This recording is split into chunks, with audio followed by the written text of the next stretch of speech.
दोस्तों नमस्कार। आराधना चैनल में आप सभी भक्तों का स्वागत है। आज हम बात करेंगे श्री मौनी माँ यानी भक्ति माँ के बारे में।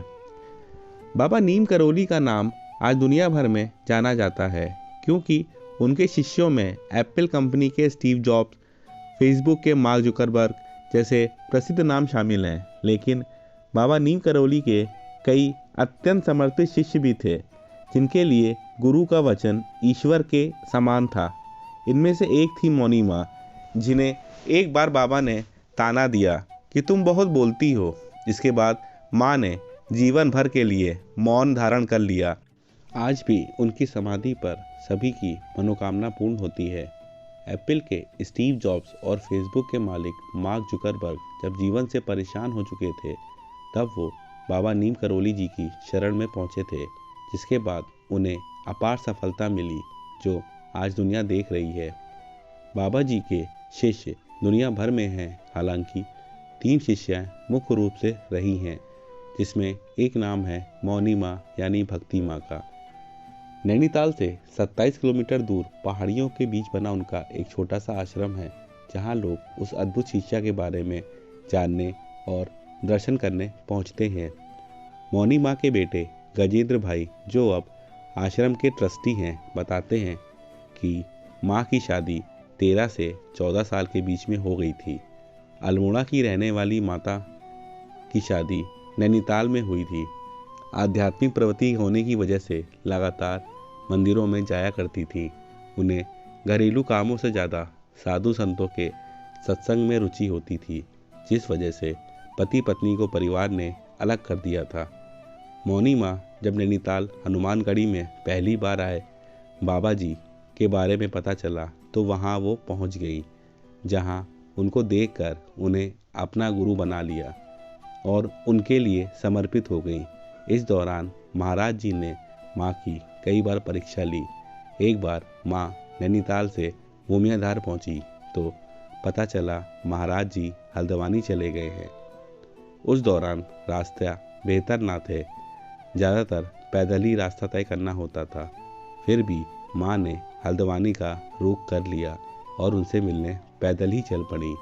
इस तरह कई बार महाराज ने उन्हें कुटिया के अंदर ही रहने को कहते थे, तो कई दिन तक वो कुटिया के बाहर आती नहीं थी। उनके समर्पण को देखते हुए बाबा जी ने उनका नाम भक्ति रख दिया, जिसके बाद सब उन्हें भक्ति माँ के नाम से जानने लगे। भक्ति माँ साधु संतों के बीच रहती थी, साथ ही महिला भी थी, तो वो बहुत बोलती थी। कई बार घर में इस कारण कलेश भी होता था। एक बार बाबा जी ने माँ से कहा, तुम बहुत बोलती हो, तुम मौन ले लो।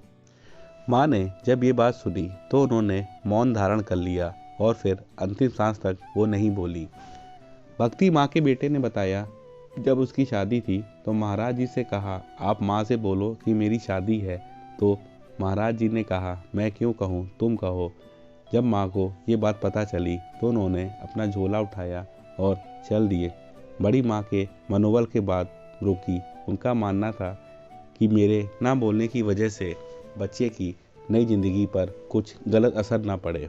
गजेंद्र जी बताते हैं कि माँ उस समय भीमताल के एक मंदिर में रहा करती थी।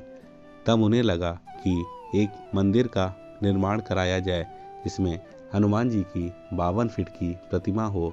उस समय उनकी आर्थिक स्थिति अच्छी नहीं थी, तो उन्होंने महाराज जी को याद किया और महाराज जी को याद करने के बाद उनके सामने लोग आने लगे और उनकी मदद करने लगे। भीमताल से लगभग 10 से 15 किलोमीटर दूर नकुंचितिया ताल में उनका आश्रम भी बना और हनुमान जी की 52 फीट की प्रतिमा भी बनाई गई। इसके बाद यहाँ पे लोगों का आना जाना शुरू हो गया। उन्होंने बताया, वर्ष 2018 में 92 साल की उम्र में मौनी माँ का देहांत हो गया। आज भी भक्त मौनी माँ से प्रार्थना करते हैं और मौनी माँ उनकी परेशानियाँ दूर करती हैं।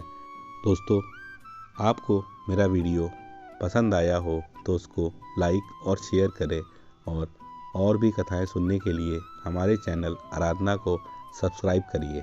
धन्यवाद। जय बाबा नीम करौली।